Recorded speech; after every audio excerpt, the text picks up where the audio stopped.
brighten up those dark mornings. Wheeler, Ollie, and Lecter. Mornings at the Cabin. Hello, everybody. Welcome along. Mornings at the Cabin. It is 7 o'clock on your Monday morning. 3 degrees outside here in Yellowknife. And you have Ollie and Lecter in with you this Monday morning. Wheeler is away looking after some family matters with dear other half Phoenix. We wish them all the very best this morning. And you've got us instead. But it's okay, because you have here one half. There's going to be some letters about this sentence. One half of the best English cooking duo in Yellowknife. And it ain't me. And really, it's not you either, Lecter. But there was a beautiful full English dinner laid on for us yesterday evening by Nicole. And I wanted to start the show with a huge shout out to Nicole, because she nailed it. She absolutely nailed British cuisine, which I realize most people think is just a tin of baked beans. Everyone's like, bravo. Yeah, British cuisine. Well done, Nicole. It was seriously excellent, and I was very grateful to be invited. So thank you for my roast lamb. Thank you for my mushy peas. Thank you for my Scotch egg. Thank you for my sticky toffee pudding. You basically took all of anything British ever invented and put it on one plate, which was fantastic. And of course, your popovers. And yes, there were some Yorkshire puddings as well, which of course I now know how to cook, having accidentally cooked them last week. It was a delightful spread. I'm glad you pulled back on including me in the duo, because, it's time to be honest about this. This is her project. Well, I also realised that the one job you did have was to actually extend the invite to me to come, which you didn't even do that. I fell just short. Yeah. Well, we did an English breakfast earlier in the day. I was more involved in that. Oh, that's good. Wasn't invited to that either. No. It was delicious. Thank you so much, Nicole. You are a legend of cooking. We're going to have Nicole on the show because she's been cooking for every country in the world. It's been amazing. Mornings at the Cabin, the podcast. Ordinarily, Jesse would be in here, and this is essentially my Jesse Wheeler tribute break for the morning. He would be in here, and he would be very excited. The Emmy Awards took place over the weekend. Lots of awards handed out to some very interesting candidates. So we're going to talk about Schitt's Creek in particular. Schitt's Creek, I think, got 9, something like that, which is, I believe, a record. Wow. For one ceremony. He had mentioned that Dan Levy had won 4, but I hadn't looked into it any more than that. That's crazy. 9 awards. I think it might even have been Eugene Levy that got the 4. I think, really? I think, let me see here. I might have to dig up. Just kind of skip around a little bit. Maybe it was Dan. Maybe it was Eugene. Who knows? I don't know. They all blended. They're the same family. They all go on the same mantelpiece, don't they? Eugene's got enough. Yeah. Dan can have those 4. You just stick them all up there. It'll be fine. There you go, son. Your very own Emmy. So Schitt's Creek won Best Comedy Series, and Eugene and Dan got Best Comedy Actor and Best Supporting Comedy Actor, respectively. Catherine O'Hara, Best Comedy Actress. Annie Murphy, Alexis, winning Best Supporting Actress in a Comedy Series. Wow. And yeah, I'm sure there's a full list somewhere if it really matters to you which Levy won what. But that is pretty sensational. As ever, award shows waiting until the show is off the air and not making any more new episodes, and then telling them how great they were after they've been cancelled. Yep. That's when the real money starts rolling in. Yeah, now we can syndicate. I did enjoy, there is a line, the BBC has a little roundup about this, and it explains to people what Schitt's Creek is, just in case you didn't know. Yeah. And it says, the show follows the wealthy Rose family who are forced to move to a motel in a small town after losing their fortune. It launched on CBC in 2015, but developed a strong fan following after being added to Netflix. I'm like, whew. Little shade at the CBC there. I mean, we all know what it is. Yeah.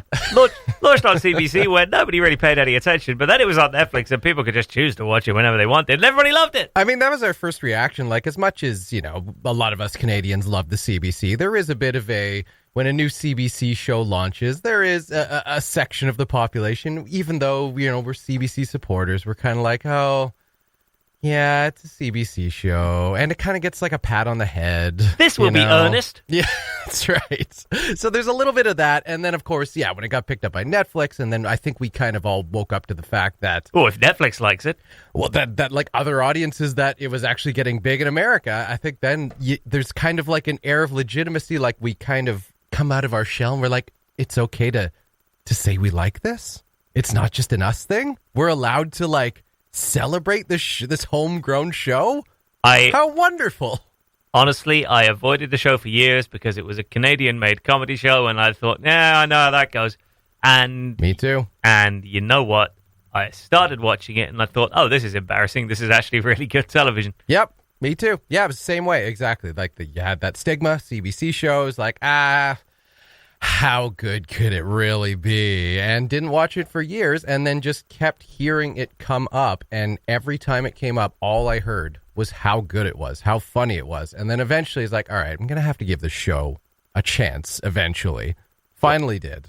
And, just love it. I mean, at least it's not just you and me. It's also all the judges at the Emmys as well, who no, clearly gave it a pass for a whole 6 seasons. And then eventually were told, no, you should really give it a look. And suddenly went, oh, holy heck. Let's give him 9 awards. Yeah. We should have given this guy this one. We should have given the director one. We should give you get an award. You get an award. You get an award. Yeah, that's a nice another little handout of legitimacy to those who were hesitant and were still not sure. Like, is it cool to like Schitt's Creek? I don't know. It's got an edgy name, but is that enough? Right. No, it's a great show. Just speaking of awards, you've made me realize that I think today might be the day that the Yellowknife Chamber of Commerce puts all the nominees up for the. Okay. What are we calling them this year? We're calling them something fancy this year in order to sort of commemorate the fact that there's a pandemic going on. It is something like the Hey, You're Still Here Business Award of the Year. Pretty much, it is the Business Resiliency Awards. I think they're being called. So I think like every award has had the word like resilient. And best resilient actor, best supporting resilient actor, best actor in a resilient comedy series. Yeah. So I think there's a lot of resiliency going on in this year's Yellowknife Chamber Awards. In fact, they are called the Business Resilience Awards. There they are. There you go. Recognizing business resiliency. All right, that word has now been used. Online now. Okay, so here we go. The nominees voting opens today. For the Chamber of Commerce Awards. So there you go. Last I checked, we were up for 4, but I think we politely declined 1 because it would have been awful. What was that one again? We were nominated for Resilient New Business of the Year. Yeah. Which, bearing in mind, we won New Business of the Year 2 or 3 years ago. Yeah. I'm not really sure we should be coming around for a second pass at that one. So, but we're newly a resilient business. We're newly resilient, that's true. Last time around, we weren't resilient at all. You could have knocked us down with a feather. You could have just blown gently on Cabot Radio, and it would have folded like a house of cards. Oh, we're forced to be reckoned with now. Yeah, this time round, it's as though we're built at least of straw. At least of straw. Maybe even of flimsy wood. Yeah, we got employees, and we are a whole new business. Okay. The nominees and the voting open today. I believe the whole thing is just down to a public vote. So, obviously, vote for us. Shameless plug, yeah. And tell everybody else to vote for us. Absolutely. And that'll be great. Because if we're going to go down this road of it being public voting, then we're going to make the most use possible of being a radio station. I like it. Yeah. Okay. Good. Congratulations to Schitt's Creek. Go and vote for us as well whenever the YK Chamber Awards open, because it's just, the resilient thing to do. Mornings at the Cabin, the podcast, where we cut out all the great music and you're left with the rest. Joined by King of Drive-Ins, Andrew Goodwin. Morning, AJ. Good morning. Morning. Oh, you're on the other microphone. Look, there you are. Hello. Good morning. Hello. You're over there. Look, I thought you were over here. Anyway, welcome along to the show. Did you have a lovely birthday weekend? I did. Yeah, it was really nice. Relaxed. Nothing too crazy. Only worked a little bit. Only worked a little bit, yeah, on a Saturday. Yeah. But yeah, it was nice. It was nice. Relaxed. Excellent. That's what we like to hear. So relaxed, in fact. I mean, it sounds as though we got through a whole drive-in movie night there on the Friday evening without really any panic. No panic. No. It went really well. The video and audio, definitely big improvement. Oh, nice. Yeah. Yeah. I think it was the quality of the file that we had for Jurassic Park. Yeah. But you were there, weren't you? Yep. Yeah. So when the dinosaurs roared, it was insanely loud. Oh, yeah. And then when Blowing someone those was speakers. when someone was talking, you couldn't hear a word they were saying. Yeah. So poor Pablo was in there adjusting sound the entire time. It was, yeah.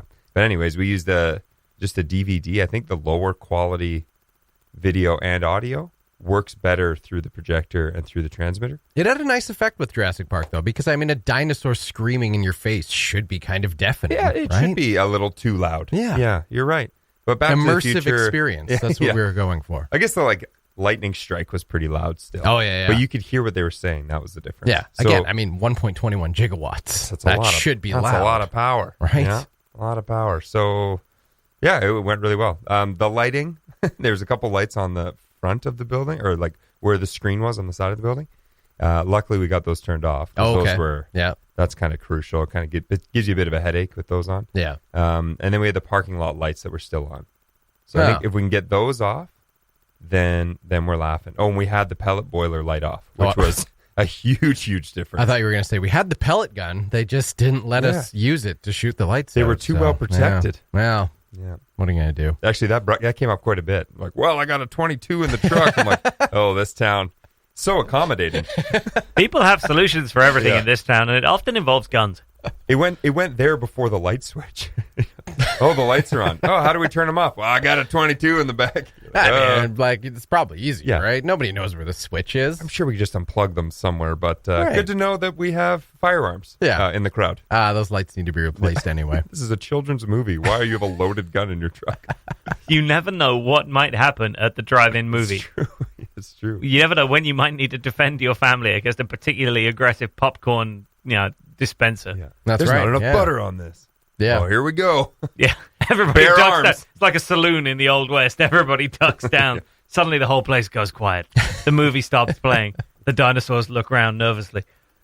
We got one more shot at this? We do. October 2nd. Well, technically two, but really one, yeah. October 2nd, doubleheader. Yes. And But you say doubleheader. You needed a separate ticket for each one. Is that right? I believe so, but you could also have tickets for both. Okay.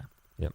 It just depends on what you register. Are we going to have people file in and out? I guess we did discuss this. I think what we're going to do is have a ribbon system and just put it in your window so that we know that you have tickets for the second movie. So we'll have some people clear out. The way we've organized the parking lot is that you've always got really easy access to come and go.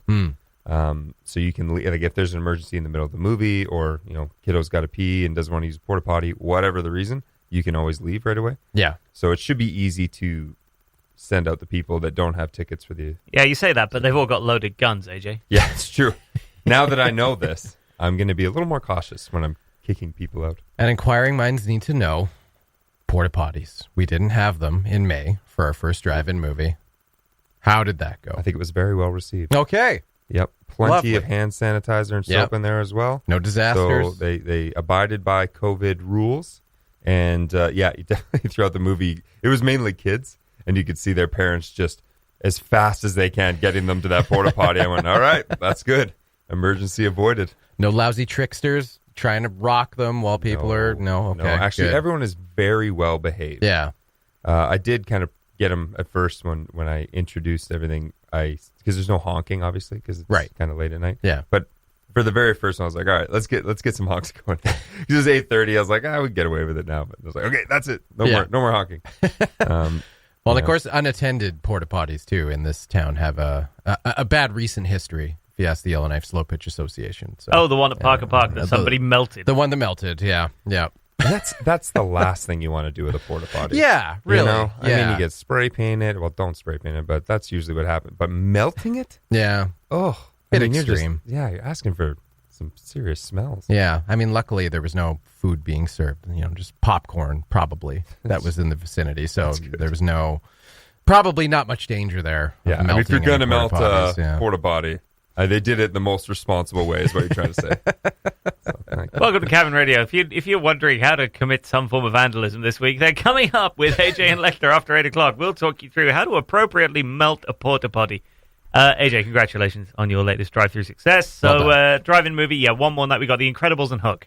Yes. Is that right? Correct. Mm-hmm. Okay, I think tickets for that are already sold out. So if you haven't got your tickets and you want this to happen more often in future, just go and lobby the city of Yellowknife. Maybe stage a small demonstration outside City Hall and see if we can get some more of these going. Maybe, I don't know, this feels like the shoulder seasons are just squeeze a couple in springtime again. Yeah. Yeah, I think the fall's better than spring. Yeah. If you can keep winter from happening for a few more months, then maybe we could squeeze one more in. I'll do my very best. Yeah. We are having a banner fall right now.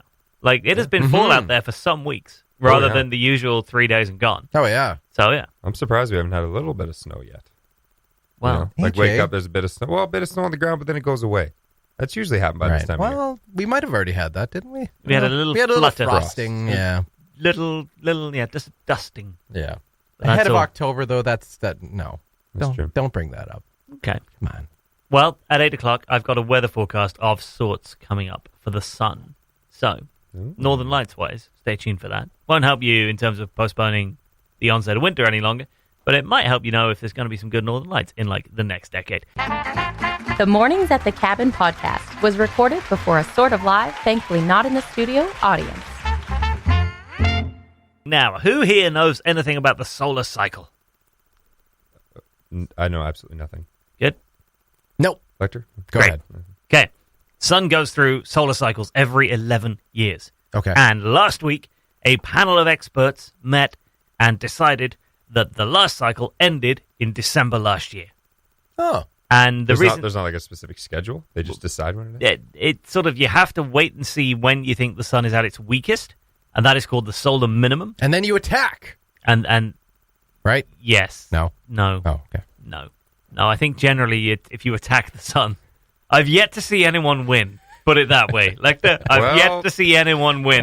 Too many Americans get sunburns, and Yeah. I know a certain someone that might attack the sun. I still think he's gonna need to go some. I think Didn't say even he's the gonna Donald. win. I'm sure Australia would be behind it. Well, I don't know. They really like their sun down there. Yeah, well, maybe It's a the ginger Australians. Big draw would of be, the place. Well, Yeah, that took 45 seconds, and this is gone. This is gone from me. This is going to be educational and scientific, and there it goes, away over the horizon, ironically, into the sunset.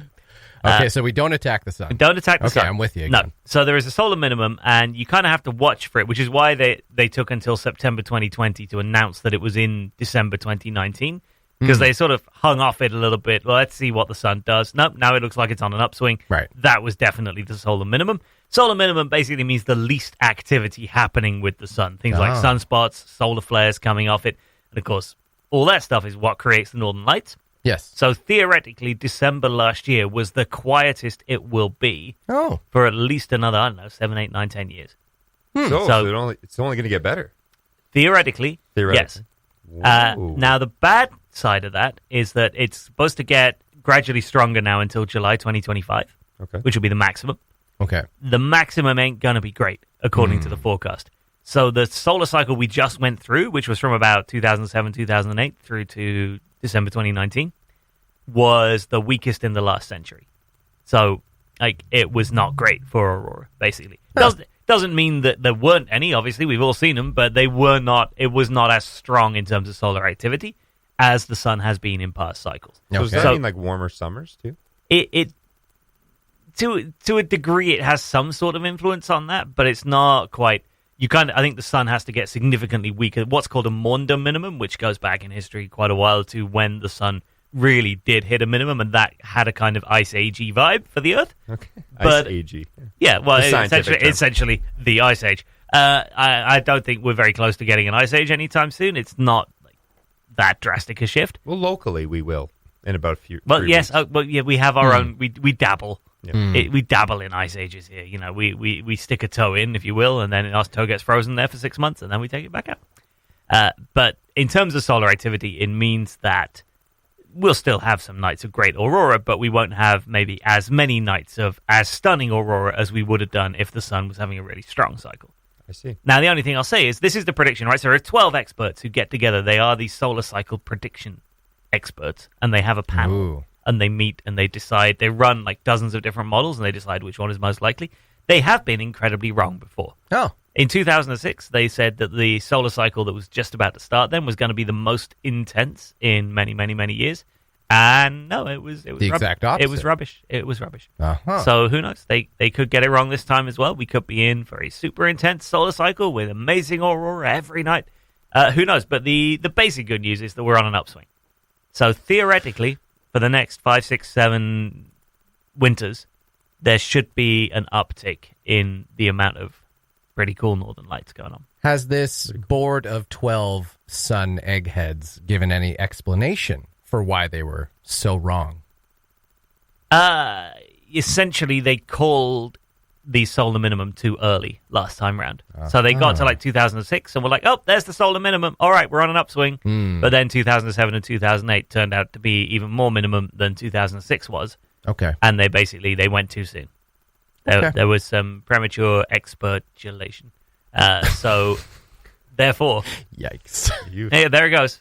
Therefore, they had to revise their projections 2 years later. And are they usually all kind of on the same page, or was there like 5 of them who were like, no, it's going to be the weakest cycle we've ever heard? What are you talking about? They are not always and on then the same 7 page. are like, no, you can leave the room right now. They are not This always is on the gonna same be- page. It's just like the NWT government. Right. There's like, there's like 19 of them, and they're never on the same page. Yeah. It's more like cabinet, where there's like 7 of them, and you think reasonably there's likelihood they'll be on the same page. Oh no, wait, there goes one. Never mind. One's Nope. just very difficult. Yeah. Yeah. So there's one. There's one expert that just goes through some sort of public mudslinging thing. It's great. Yeah. Anyway, the experts, they have to reach a consensus eventually, but no, they generally speaking have slightly Right. different views, but they come up with what they think is the most likely overall that they can agree on. And that is the one we got. And we got a little bit more about that on our website if you want to read it. And just strap yourselves in for the next 11 years. This is Solar Cycle 25, which is what it's called. Which makes it, it's got a WWE kind of vibe to It it. does, yeah. Join us for Solar Cycle 25, now playing until 2031. It's going to be hot. The Mornings at the Cabin podcast. Ollie, Lecter, AJ, and now Sarah joining you on your Monday morning. Morning, Sarah. Good morning. Lovely to have you with us. Now, we're going to correct a grievous error that occurred on Friday evening if you were at the drive-in movie. I know that only applies to like 50 of you, of which 3 probably listen to this show, but you know what? We like to tailor things to a specific hyper-local audience. We are excruciatingly local here at Cabin Radio. So, AJ, you were the compere, the host, the MC, the man in charge of proceedings at Friday night's drive-in movie. You had prepared an amazing speech to sort of essentially the in-flight briefing. Here's where the washrooms are. Please don't throw yourself out the aircraft, sort of stuff. You had all that done, but you'd done it in a sort of a movie-specific way. You tailored your script to the movie that was being shown that evening, which was, of course, Back to the Future. So you'd done all this work, you got it all ready to go, but then something happened, didn't it? What happened? I printed the wrong one. Okay. And then I had a backup, though, in the Google Drive. Turns out I also uploaded the wrong one. So the things that I had at my disposal on the night were useless. A few months out of date.